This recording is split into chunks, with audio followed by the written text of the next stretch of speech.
on va commencer. Merci beaucoup de participer dans cette séance, cette webinaire. Moi, je me présente, je m'appelle Emilia Serafin. Je travaille au Bureau des relations internationales. Je suis la personne qui remplace Sylvain Pinet, qui est le titulaire du poste de conseillère en développement international pour la zone des Amériques. Sylvain Pinet, il travaille aussi les bourses et plusieurs programmes de bourses. Donc, un de ces, c'est MyTax. Et Sylvain Pinet est absent toute l'année. Vers la fin de l'année, il sera de retour. Donc, pendant cette période-là, ce serait moi qui vous accompagnera pour vos questions et pour vous guider avec autres pays de MyTax dans les programmes de Global Link. Donc, je vous remercie beaucoup d'avoir accepté notre invitation et d'être très présente. Je passe la parole maintenant à mon collègue Josiane qui fera l'introduction d'Audrey. Alors, bonjour à tous. Pour ceux qui ne me connaissent pas, je suis Josiane Francard, conseillère en développement international au BRI. Depuis quelques années déjà, je suis plus spécifiquement responsable des zones Asie et Océanie au niveau des partenariats, mais je m'occupe aussi de différents programmes de bourse, donc avec Emilia, en collaboration avec Emilia pour MyTax, entre autres. Alors, merci d'être là. Ça nous fait bien plaisir de vous voir. Et j'ai l'honneur de vous présenter Audrey Paillé, donc notre collègue qui est la conseillère MyTax, qui a gentiment accepté notre invitation à venir vous présenter en fait certains changements, puis un portrait général en fait des programmes MyTax Global Inc. Alors, sans plus tarder, je lui cède la parole. Merci Audrey. Merci beaucoup, Josiane. Merci beaucoup, Emilia. Donc, petit mot de remerciement à vous pour déjà l'introduction et puis l'invitation pour aujourd'hui. Ça me fait très plaisir d'avoir l'opportunité de présenter ces programmes aux professeurs qui sont présents aujourd'hui.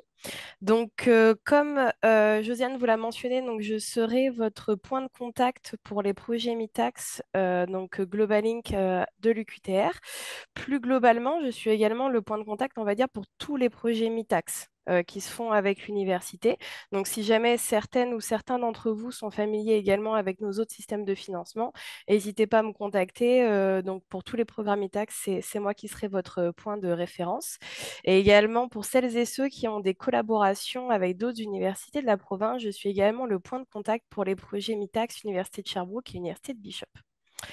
Donc, pour aujourd'hui, je vais centrer ma présentation spécifiquement sur les programmes Globaling, donc les programmes qu'on a pour la mobilité étudiante internationale.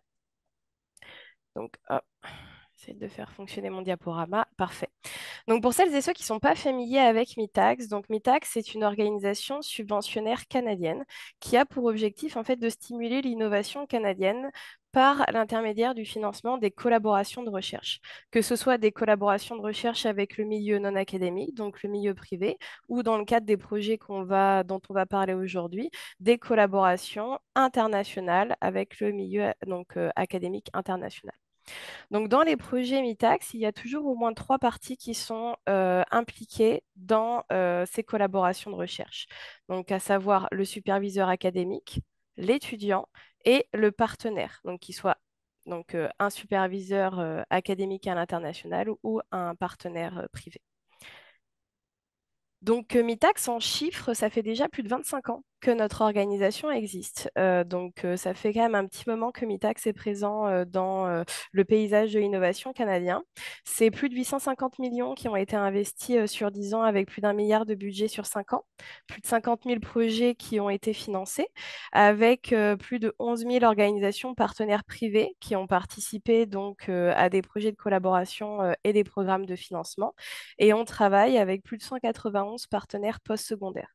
Donc, quand on dit partenaires postsecondaires et domaine académique, on entend les universités, les établissements polytechniques, les collèges et les cégeps, qui sont également éligibles à nos programmes.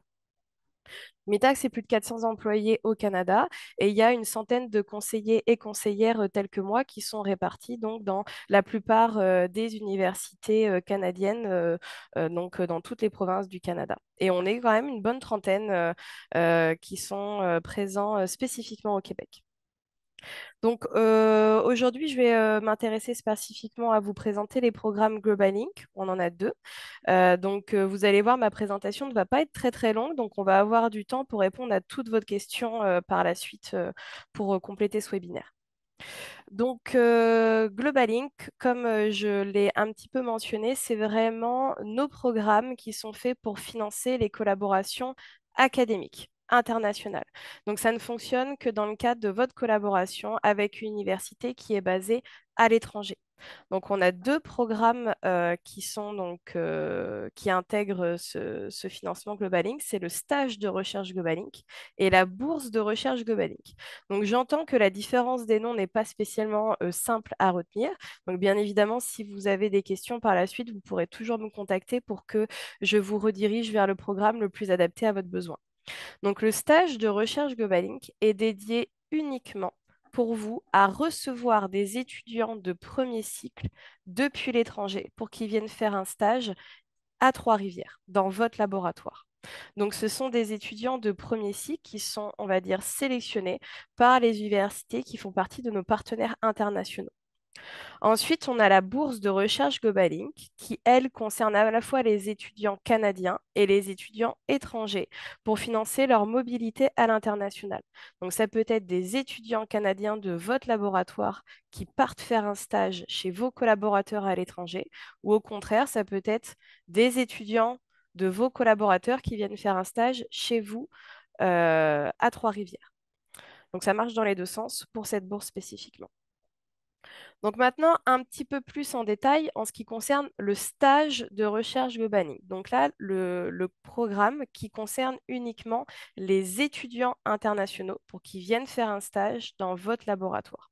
Donc c'est un programme un petit peu spécifique qui est le seul programme chez Mitax pour lequel il y a un appel à projet annuel. Et justement, ce webinaire tombe très bien puisqu'on est en plein dans l'appel à projet 2025 pour les stages qui vont se dérouler à l'été 2026. Donc, comment ce programme fonctionne? Donc, c'est des stages de 12 semaines qui vous permettent de recevoir des étudiants de premier cycle internationaux. Donc, ces étudiants de premier cycle, on aime bien les présenter comme, on va dire, des étudiants d'excellence puisqu'ils auront fait l'objet d'une sélection parmi leurs établissements pour pouvoir prétendre justement à ces stages de recherche.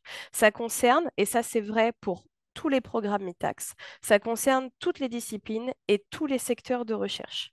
Donc, en tant que superviseur académique, vous êtes tous éligibles à déposer un projet stage de recherche globalique. D'un point de vue financement, MITAX prend tout en charge. Donc, le déplacement de l'étudiant, son allocation.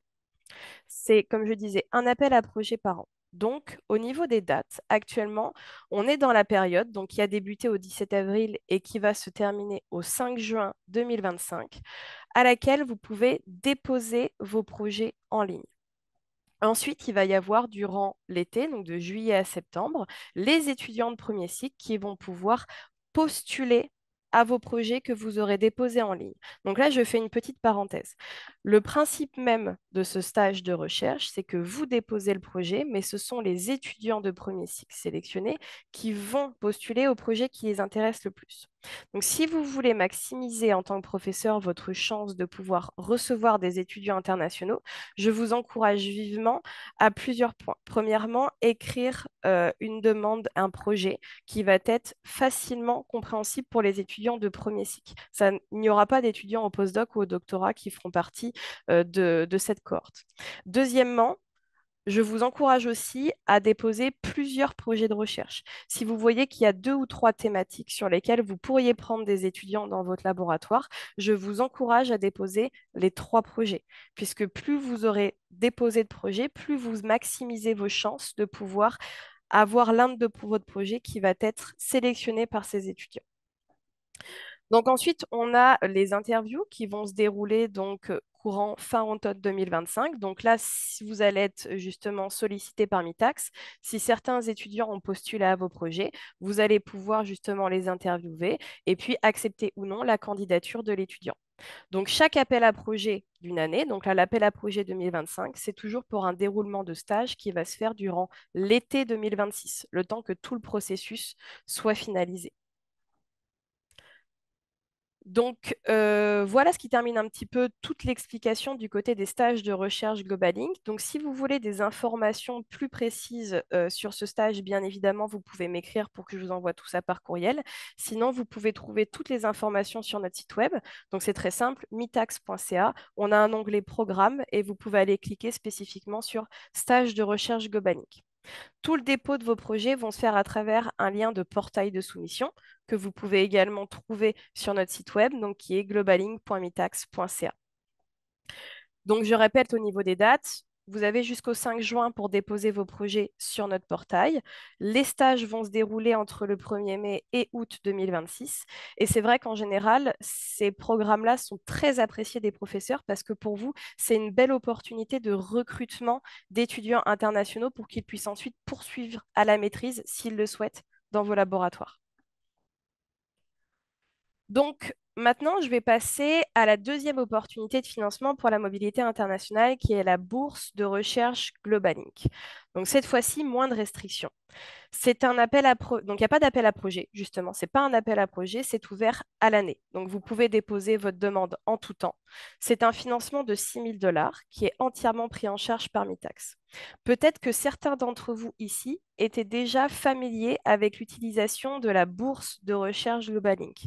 Par le passé, une allocation de 2 000 $ sur ces 6 000 $ était demandée aux professeurs pour pouvoir bénéficier du financement. Ça s'est arrêté justement courant printemps 2025. Maintenant, l'entièreté de l'allocation, soit les 6 000 $, est entièrement pris en charge par Mitax. Plus aucune allocation complémentaire n'est demandée aux professeurs. Donc, c'est pour financer les collaborations entre universités, entre deux superviseurs académiques, donc vous et puis votre partenaire à l'étranger. Encore une fois, ça concerne toute discipline et tout secteur.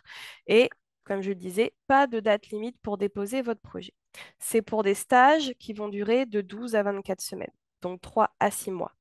Ça concerne les deux sens de voyage. Donc, vos étudiants canadiens qui partent à l'étranger ou les étudiants étrangers qui partent au Canada. Contrairement au programme stage de recherche Global Inc., ici, tous les étudiants sont éligibles, du niveau cégep jusqu'au niveau postdoctorat. Donc, petite précision qui arrive avec les petits changements d'allocation que nous avons eus à ce printemps 2025. Donc, avant, il y avait plusieurs allocations qui existaient avec des partenariats avec certaines universités internationales. Peut-être que certains d'entre vous étaient familiers avec ça. Désormais, ce système-là n'existe plus.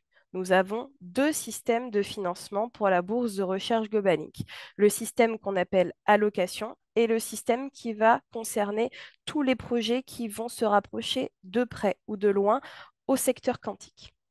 Donc, en ce qui concerne les projets qui vont passer sous le système allocation, donc là, c'est pour tous les projets, toutes disciplines, tout secteur. Toutes les institutions canadiennes sont éligibles, celles à l'international aussi. Et en fait, ce qui va se passer maintenant, c'est comme l'entièreté du financement est pris en charge par Mitax, maintenant on a un nombre d'allocations maximales qui va être admissible par établissement par an. Donc, du côté de l'Université du Québec à Trois-Rivières, pour ces bourses de recherche Global Inc., il va pouvoir y avoir seulement que 10 applications qui vont pouvoir être déposées par an pour l'établissement. Donc justement, en discussion avec le Bureau des relations internationales de l'UQTR, il a été décidé donc que pour maximiser l'échange, pour que vous puissiez bénéficier de ces allocations, que ce serait limité à une unité par étudiant et une unité par professeur, pour que vous puissiez en bénéficier sur une année fiscale. La règle d'allocation, c'est premier arrivé, premier servi. Donc j'imagine que beaucoup d'entre vous vont être intéressés. Je précise que quand on dit premier arrivé, premier servi, je vous encourage vivement à nous contacter pour savoir s'il reste des allocations disponibles pour que vous puissiez bénéficier du financement. Mais les demandes qui vont être comptabilisées seront celles qui seront déposées. Donc, on ne va pas comptabiliser à partir du courriel que vous nous demandez, que vous nous envoyez pour avoir des informations, mais on va vraiment comptabiliser ce quota d'allocation sur le nombre qui seront déposés dans notre portail. Donc voilà pour le système d'allocation. Ensuite, on a le système pour ces bourses-là qui va concerner le secteur quantique. Donc le secteur quantique, en fait, j'aime à dire, bien évidemment, ça, c'est très restreint d'un point de vue discipline et secteur, mais ça va concerner tous les projets qui sont reliés de près ou de loin au quantique. Donc on peut penser au calcul quantique, on peut penser justement aux matériaux quantiques, bien évidemment, mais si jamais vous avez des projets par exemple en sciences humaines, qui cherche à déterminer l'impact du quantique dans sa globalité, c'est également éligible. Donc c'est tout projet qui se rapproche de près ou de loin à ce secteur. Donc, encore une fois, toutes les institutions canadiennes et internationales sont éligibles pour votre collaboration. Le financement est toujours de 6 000 $ par unité, mais ici, le gros avantage, c'est qu'il n'y a pas de nombre de projets maximum qui peuvent être financés par an. Donc là, vous êtes vraiment illimité en termes d'étudiants que vous pouvez intégrer sur votre application, en termes de demandes que vous pouvez déposer et en termes d'unités de stage que vous allez pouvoir financer. Donc voilà, bien retenir pour la bourse de recherche Gobalink, tout secteur, toute discipline confondue, on a une allocation limitée à 10 par an pour le QTR et on est en illimité pour tout projet qui concerne le secteur quantique. Donc maintenant, que ce soit le système allocation ou que ce soit le système quantique, je voulais profiter de ce webinaire pour faire un petit point sur le processus d'application pour ce type de stage parce que c'est des questions quand même sur lesquelles on me sollicite beaucoup. Donc premièrement, si jamais votre projet ne concerne pas le secteur quantique, vous allez tomber sous le volet allocation. Je vous encourage vivement à d'abord me contacter ou contacter le Bureau des relations internationales de l'UQTR pour savoir s'il reste des allocations disponibles avant de débuter votre demande de financement. Par la suite, en fait, le dépôt des demandes de bourse de recherche Gobaling va se faire par l'intermédiaire de notre portail en ligne. Donc, vous allez le trouver à l'adresse gra.mitax.ca. Bien évidemment, toutes les informations vous seront renvoyées par courriel. Donc, le portail ressemble à ça. Donc, vous pourrez ouvrir une session et démarrer une demande en ligne. Donc, ce qui va être important, c'est de compléter toutes les informations sur ce portail-là, donc les informations de contact de tous les participants, quel va être le stagiaire qui va être associé à cette demande. Et donc, pour le contenu de la proposition, donc c'est-à-dire expliquer quels vont être les objectifs du projet, vous allez pouvoir télécharger directement dans l'onglet Proposition du portail notre document Word sur lequel vous allez avoir tout le template pour rédiger votre application. Donc, je sais que vous avez, on va dire, carte blanche sur l'utilisation du portail lorsque vous avez créé la demande. Par contre, en tant que conseillère, même si je vais être automatiquement affiliée à votre demande, si jamais vous complétez votre proposition et que vous la téléchargez directement sur le portail, moi, je ne vais pas spécialement recevoir de notification comme quoi, ça y est, vous avez rédigé votre proposition. Donc, ce que je vous conseille toujours, c'est que lorsque vous allez démarrer votre application en ligne, là oui, je vais recevoir une notification, mais une fois que vous avez fini de rédiger votre document Word de votre proposition, c'est de me la faire parvenir par courriel pour que je puisse vous fournir des premiers commentaires. Donc ensuite, vous pourrez finaliser toute l'application et une fois que toutes les informations seront complétées, vous allez pouvoir envoyer la demande d'approbation. Donc la demande d'approbation, vous allez voir ça sur à peu près tout le système des portails MiTax. C'est ce qui équivaut en fait à demander la signature à tous les participants de la demande. Ensuite, donc, vous nous renvoyez le tout et puis je vais pouvoir m'occuper pour vous de récupérer la signature de l'UQTR et de soumettre la demande directement sur notre portail. Donc voilà ce qui termine ma présentation. Donc effectivement, ça n'a pas été trop long. Donc je remercie toujours mes présentations en remerciant nos bailleurs de fonds. Et puis vous pour votre attention, bien évidemment, et encore une fois le Bureau international pour son invitation. Je vous ai mis ici les adresses contact pour bah voilà, si vous souhaitez débuter une application, contactez soit le Bureau international, soit moi. Et puis on va pouvoir vous envoyer toutes les informations nécessaires. Et je suis prête à répondre à vos questions. Merci beaucoup, Audrey. Merci beaucoup aux participants qui sont en ligne. Et aussi pour vous dire que la présentation d'Audrey peut être partagée. Elle va envoyer sa présentation au Bureau de relations internationales, à Josiane et moi. Et si jamais vous vous êtes intéressé à la voir, vous pourrez nous écrire à stage.recherche@uqtr.ca et on vous partagera avec plaisir ce document. J'ouvre la possibilité, ceux qui aimeraient poser des questions, c'est le bon moment. Rappelez-vous que dans ce moment, il y a le lancement et l'opportunité de déposer des projets pour la bourse des stages de recherche pour recevoir des étudiants de premier cycle et aussi les nouvelles méthodes qu'on utilise pour les volets bourse de recherche Global Link avec les allocations que nous avons à l'UQTR qui sont 10 unités. Donc, c'est le bon moment si vous avez des questions. Profitez, s'il vous plaît, de la présence de Audrey parce qu'elle, elle est la spécialiste. Donc, je vous invite à poser vos questions.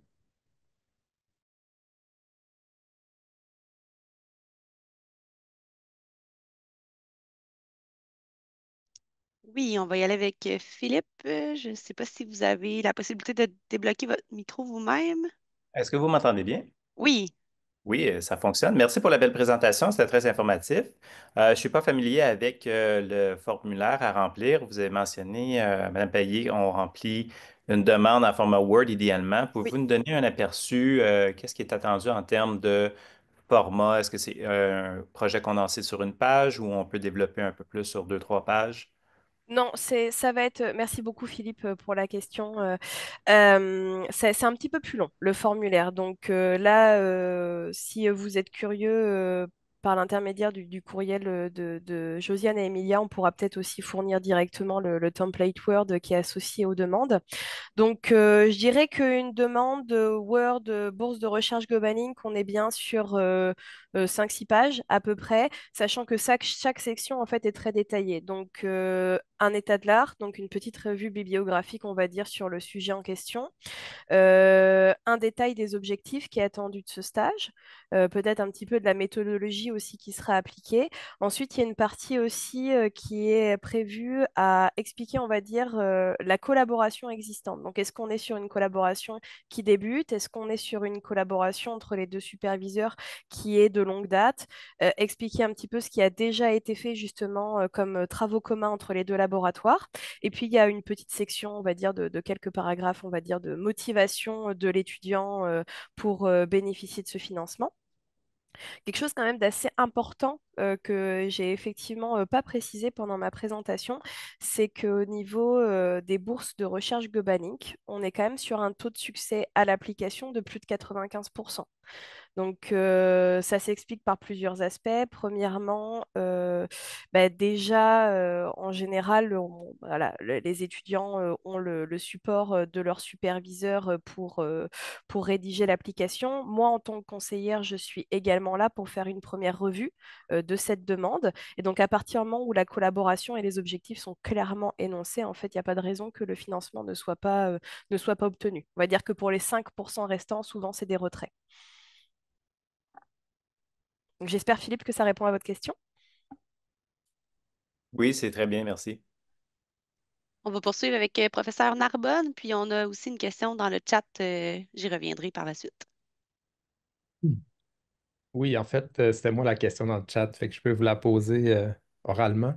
Dans le fond, c'est juste pour clarifier la date où est-ce que le compteur retombe à zéro. Vous avez dit 10 allocations par année. C'est-tu à Oui, partir du 1er janvier? non, ça va être année fiscale. Donc, ça va être printemps Ok. 2026. Donc, Ok. présentement, la banque est pleine. On est à 10 Oui. unités là, à partir de maintenant. Puis est-ce que vous prévoyez que ça va être, ils vont être tous utilisés et si oui, vers quelle date ou j'imagine que c'est difficile à prévoir, mais Alors, je ne vous cache pas que c'est des programmes, surtout depuis que Mitax prend entièrement en charge le financement, qui sont extrêmement populaires. Donc, de mon expérience, pour 10 unités, je pense que d'ici le milieu de l'été, il y aura plus d'unités qui seront disponibles pour l'UQTR. Donc, je vous encourage vivement, si vous êtes motivé à déposer une demande, de le faire rapidement. merci. Donc, petite parenthèse également pour vous préciser que comme c'est la première année que Mitax met en place ce nouveau système d'allocation, le taux d'allocation sera revu à l'automne 2025 pour voir un peu quelles universités ont plus ou moins, on va dire, utilisé au maximum leurs unités. Donc, Mitax se garde le droit, on va dire, de revoir à la baisse ou au contraire à l'augmentation ces unités-là à partir d'automne 2025. Merci, Audrey. Merci. On a une question dans le Excuse, chat. excuse-moi, Euh, attends, Josie. Je voulais ajouter quelque chose au commentaire d'Audrey, la réponse d'Audrey, aussi de dire aussi que si les unités, ça commence à compter comme le professeur qui dépose, c'est à compter des moments qu'il dépose dans la plateforme de Mitax. Mais encore, cette unité, ça serait déjà réservé pour ces projets, mais il faut qu'il passe toute l'évaluation qui fait Mitax pour savoir si le projet a été retenu ou pas. Donc, si le projet est retenu, cette unité, c'est réservé et ça va être utilisé. Mais si jamais elle n'est pas retenu, cette unité va se libérer pour un nouveau projet de l'UQTR. Donc, seulement faire cette précision. Puis aussi dire, mais que Audrey, ben, dans MyTax nous invite aussi de les faire part des différents projets, ou le nombre de projets qu'on aura si jamais ben, on pense qu'on va rapidement utiliser les 10 unités allouées et il y aura des professeurs qui seront dans la liste d'attente. Et cette liste d'attente, ça va nous aider, à nous, comme institution, à parler à MITAC, et dire nous avons encore tel montant ou tel nombre de professeurs qui sont projets en attente et ça pourrait être à notre bénéfice dans les moments qu'ils feront l'évaluation, mais aussi si jamais les autres universités n'utilisent pas d'ici l'automne ces unités, ils pourront être alloués à nous. Donc, je vous invite, je Exactement. vous encourage à nous contacter. On est là pour vous guider rapidement dans vos démarches et profiter de l'offre de MyTax pour ce programme, pour recevoir ces stagiaires et aussi pour nous, comme représentants de l'institution, pour les présenter notre besoin et avoir les nombres, comme les données pour soutenir notre demande d'augmentation d'unité. Je te passe la parole, Josie. alors, je poursuis. Dans le chat, on avait une question. Est-ce qu'il y a encore une restriction pour la provenance des étudiants internationaux dans le cadre des bourses de recherche? Alors, tout dépend, on va dire, de la situation géopolitique des pays en question. Donc, globalement, si vous allez sur le site du Canada, vous pouvez voir les pays, on va dire, dans lesquels il est euh, plus ou moins sécuritaire de voyager ou non. Donc, MiTax va se baser entièrement sur justement l'évaluation du gouvernement du Canada pour déterminer l'éligibilité des étudiants dans un sens ou dans l'autre par rapport justement à cet aspect, on va dire, de sécurité. Donc, je ne vous cache pas que vous pouvez recevoir, par exemple, des étudiants de l'Ukraine, mais vous ne pourrez pas envoyer vos étudiants en Ukraine pour des raisons qui sont, on va dire, évidentes à l'heure actuelle. Donc, ça va se baser par rapport à ça. Sinon, toutes les universités et tous les pays sont éligibles dans la limite de cette restriction. Il y avait d'autres mains levées. Miaela, je vois que la main s'est baissée. Je ne sais pas si c'est parce qu'on a déjà répondu à votre question. Oui, merci beaucoup, Josiane. C'était la même question concernant les pays pour confirmer que tous les pays sont acceptés. Merci. Merci aussi pour la présentation. Merci. Merci. Je pourrais peut-être en profiter aussi pour rajouter une petite information par rapport à la précision qu'Emilia a donnée. Donc, merci pour ton intervention, Emilia. Ça rajoute pas mal d'informations. Donc, c'est sûr que j'ai pas tout à fait, on va dire, mentionné le processus d'évaluation qu'il y a par rapport à la bourse de recherche Global Inc. Donc, comme pour toute demande de financement, en fait, à partir du moment où ça se passe de cette façon, vous allez rédiger votre application, vous allez soumettre l'entièreté des informations sur notre portail. Bien évidemment, ça demande les signatures de votre université. Je le dépose ensuite sur Mitax et à partir de ce moment-là, donc le moment où tout est déposé, donc même moi, si j'interviens pour vous faire, on va dire, une première révision et vous adresser mes commentaires, je ne suis pas une spécialiste dans toutes les disciplines de recherche, c'est évident. Donc, en fait, vos demandes de fonds vont être envoyées à des évaluateurs externes qui vont évaluer votre demande. Donc, par rapport à tout ce processus, que ce soit donc évaluation administrative d'abord du côté de Metax, puis évaluation scientifique du côté des évaluateurs externes, on parle d'un temps, on va dire, de 10 à 12 semaines entre le moment où vous déposez votre application et le moment où vous pouvez espérer avoir une réponse de Mitax, sachant qu'il est possible qu'on vous envoie des demandes de révision pour ces demandes. Ça ne veut pas dire que votre demande a été rejetée. Vous pouvez renvoyer justement votre demande avec les corrections demandées aussitôt. Ça fait un petit peu plus d'un an maintenant que je suis chez Mitag. Je ne vous cache pas que j'ai jamais vu de demande qui était refusée d'un point de vue scientifique. Donc, c'est des révisions, on va dire, logiques qui pourraient vous être demandées. Par exemple, donner un petit peu plus d'informations dans la méthodologie ou alors dire si le calendrier pour leur paraît raisonnable ou non. Donc, quand vous réfléchissez à déposer une bourse de recherche Global Inc. pour envoyer un de vos étudiants à l'international ou au contraire pour recevoir un étudiant international dans votre laboratoire, prévoyez un délai de 2 mois avant le début du stage. Je sais que ça peut être long, notamment dans tout ce qui est procédure de démarche d'immigration ou également pour prévoir les billets d'avion. Donc, même si vous pouvez déposer votre demande à tout moment de l'année, c'est quand même quelque chose qui s'anticipe à l'avance avant de faire venir les étudiants. Alors, je vois Oui, que professeur Hassani a la main levée, mais il avait aussi écrit une question dans la question-réponse. Peut-être que c'est la même question. Professeur Hassani, je vous laisse la parole. Oui, bonjour, merci pour la belle présentation. En fait, c'est deux questions différentes, en fait. Pour ma question, c'est pour les demandes qui ont, par exemple, qui sont acceptées. Est-ce qu'il y a une date limite pour débuter le stage de recherche? Est-ce oui, qu'il y a une tout date à limite fait. pour débuter? Oui, tout à fait. Merci, merci pour la question. Donc, en général, à partir du moment, et ça c'est vrai pour tout programme MITAX, à partir du moment où vous recevez la décision positive de MITAX, vous avez un an pour démarrer le projet. Donc, vous pouvez bien vous y prendre à l'avance pour anticiper, on va dire, le déplacement de vos étudiants. On a tout à fait conscient qu'un an, des fois, il peut se passer beaucoup de choses. Donc, premièrement, vous avez toujours la possibilité, on va dire, si un étudiant se rétracte, par exemple, il abandonne son doctorat, vous avez la possibilité de réattribuer cette bourse par l'intermédiaire d'autres formulaires pour identifier un nouvel étudiant. Ça, c'est le premier point. Ensuite, si jamais bah, il y a des délais d'immigration qui viennent justement retarder le début du projet, vous pouvez nous écrire et vous pouvez en gros, jusqu'à une limite d'un an supplémentaire, décaler, on va dire, la date possible de début de votre stage de cette façon.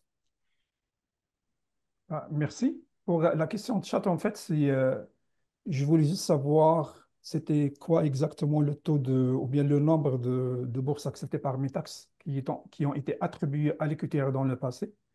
Juste pour voir, est-ce qu'il y avait une baisse, le fait de donner seulement 10, est-ce qu'il y avait une baisse de nombre de bourses données à l'EQTR? Oui. Merci. Si tu veux, Audrey, je peux répondre Oui, à ces je t'en questions prie. parce qu'on a fait un exercice au RIP par rapport à faire une analyse de notre participation dans les projets, dans les programmes de Global Link. Puis, en fait, pour les bourses de recherche Global Link, celles qui ont eu la modification des quotas, que maintenant c'est quotas en lieu une contrepartie. En 2023-2020, pour l'année fiscale 2023-2024, l'UQTR a reçu 14 boursiers Global Link. Puis en 2024-2025, c'était 15 boursiers Global Link. Donc, 10 quotas maintenant, ça fait comme une diminution d'environ 5 places ou 5 unités. Par contre, il faut se rappeler que dans l'ancien modèle, il y avait une contrepartie de 2 000 $ qui était demandée par chaque boursier. Donc, oui, c'est vrai, la diminution des 5 quotas. Et tu vas nous expliquer tantôt, Audrey, que même, on était même chanceux parce que il y a eu, Audrey nous commentait qu'il y a eu des universités qui étaient coupées de moitié ou un peu Oui. plus. Donc, on est dans un panorama, dans un contexte quand même chanceux d'avoir seulement une diminution de 5. Mais par contre, avec le quotas, mais on aurait les 100% de financement pour chaque stagiaire. Merci.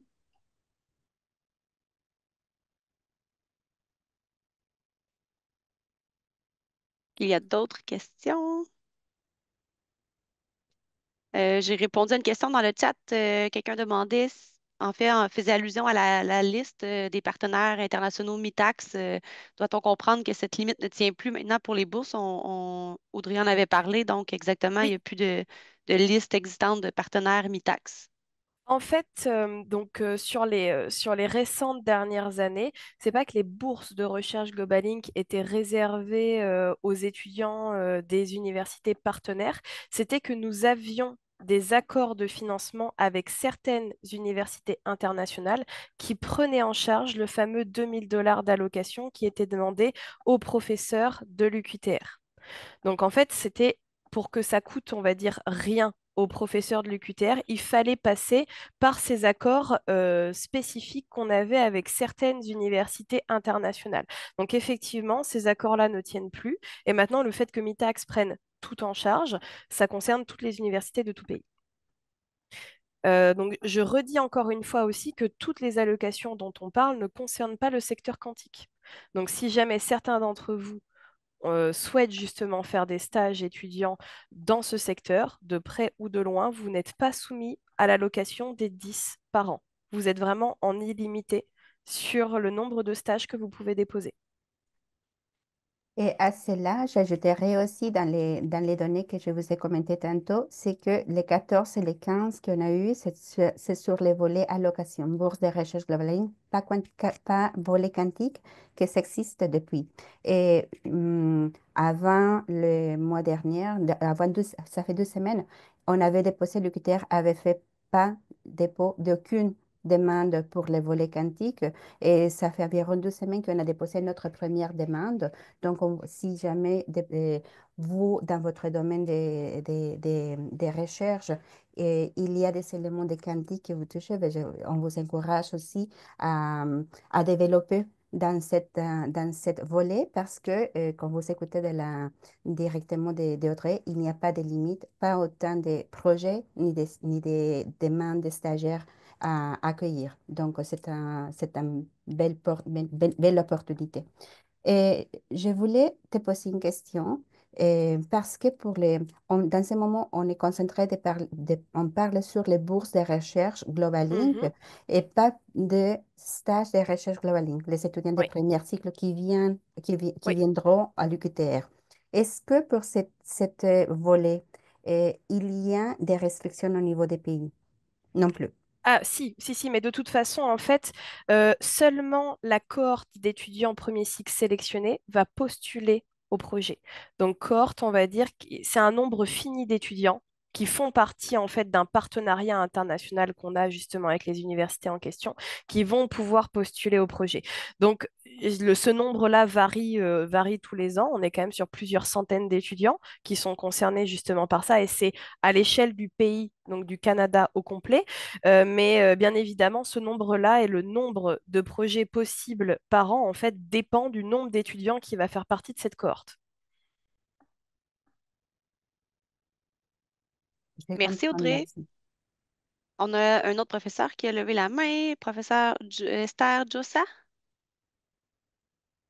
Oui, bonjour. Dans le fond, je ne suis pas professeur, mais je le suis pour mon professeur. Je suis la Je séance suis pour un des... désolée, on vous entend pas bien. Je ne sais pas si c'est possible de monter le son ou de vous approcher du micro. On vous entend de très loin.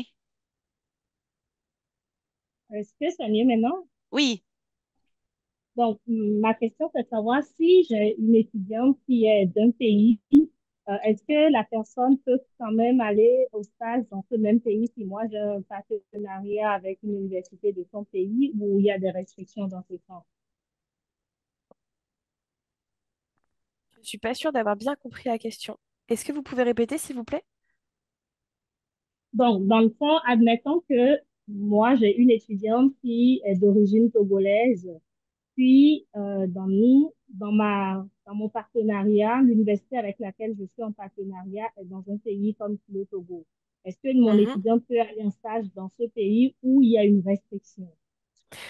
Alors, je ne vous cache pas que je ne connais pas par cœur les restrictions qu'il y a en termes de déplacement des étudiants pour les pays, on va dire, que le Canada considère à risque. Donc, ce qu'on pourra faire, Josiane et Emilia, à la limite, ça pourrait être pertinent que je partage le lien où vous pouvez trouver cette information-là dans le courriel qui sera envoyé à tout le monde.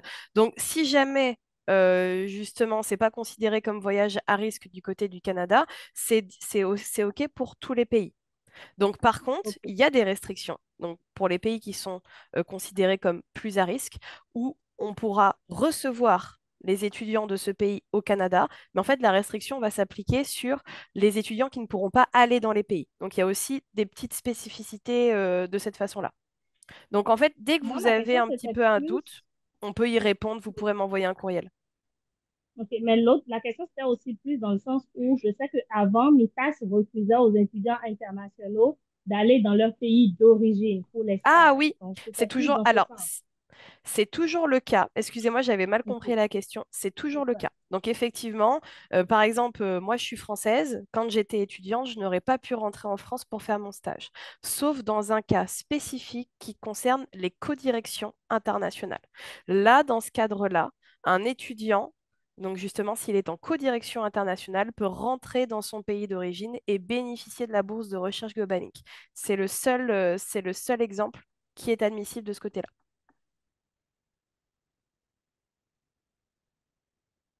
Est-ce que ça répond à la question? Oui, totalement. Merci beaucoup. Merci.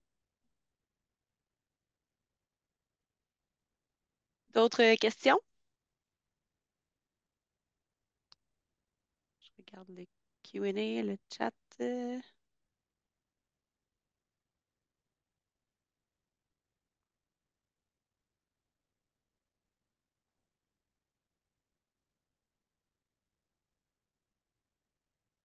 Ok, ça a l'air qu'on a fait le tour de Dernière table. chance, oui. Alors, on dirait que c'est tout. Ben, merci beaucoup, Audrey. C'était fort Ça me fait très pertinent. plaisir. J'espère que ça a pu éclairer nos professeurs. Oui, merci aussi aux professeurs qui étaient présents aujourd'hui, qui ont participé, qui ont posé des questions parce que ça nourrit tout le monde. Puis ça nous fait plus, ça nous donne aussi pas seulement des outils, mais aussi l'envie de postuler. Et comme je disais tantôt, autant Audrey depuis MyTax que Josiane et moi au Bureau des relations internationales, on est là pour vous guider, pour vous aider et vous accompagner soit pour les volets que vous voulez déposer avant le 5 juin des stages de recherche Global Inc. ou les nouveaux modèles de bourse de recherche Global Inc. que c'est ouvert 10 quotas pour la volet allocation illimitée pour les volets quantiques. On est là. Puis, si jamais vous voulez recevoir cette présentation d'Audrey, vous pourrez nous contacter toujours stage.recherche@uqtr.ca.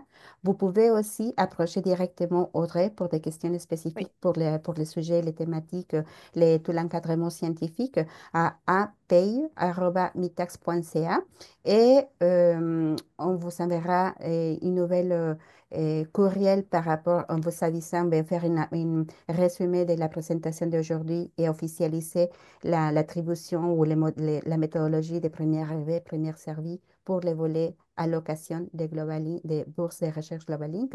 Ça va sortir début de la semaine prochaine. Puis, s'il n'y a plus de questions, il y a un nouveau message par là.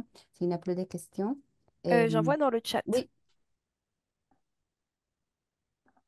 Alors, on dit pour les stages, il est arrivé qu'on ait reçu moins d'étudiants qu'on en a sélectionnés. Est-ce qu'il y a des choses à vérifier pour le futur en ce sens?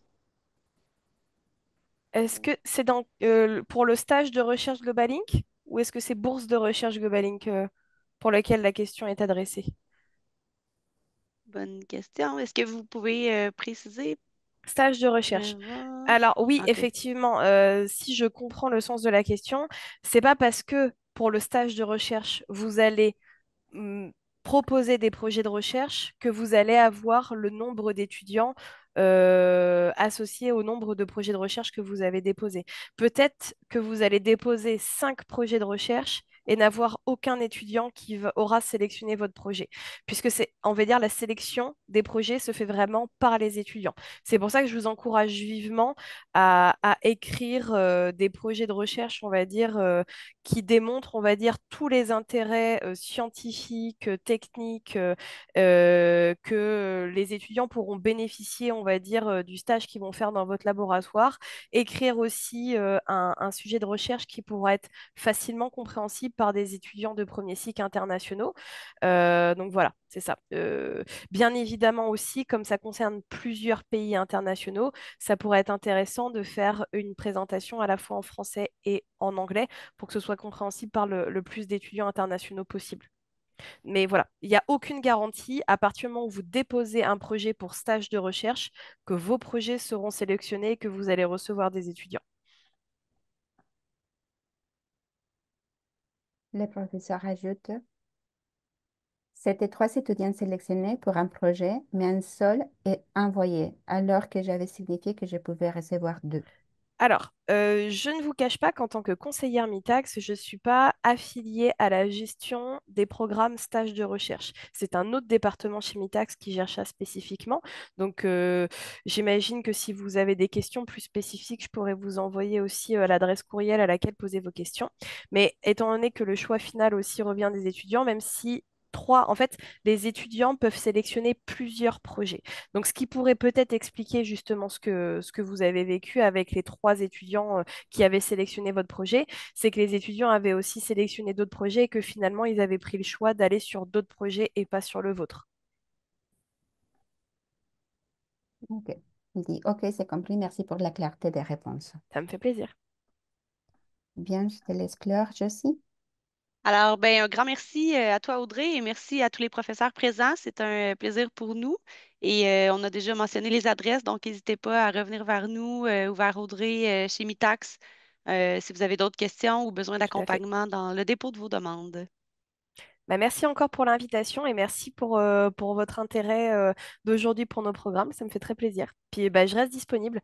Donc effectivement, je voudrais juste rajouter que je me porte très volontaire pour donner des webinaires comme aujourd'hui, mais que vous pouvez me contacter, on va dire, pour qu'on fasse des rencontres en one-on-one. Ça fait partie également de mes mandats. Donc n'hésitez pas si vous avez d'autres questions ou besoin de clarification à me solliciter pour une rencontre Teams à l'avenir. Alors, merci beaucoup et bonne journée à tout le monde. Merci Merci. beaucoup.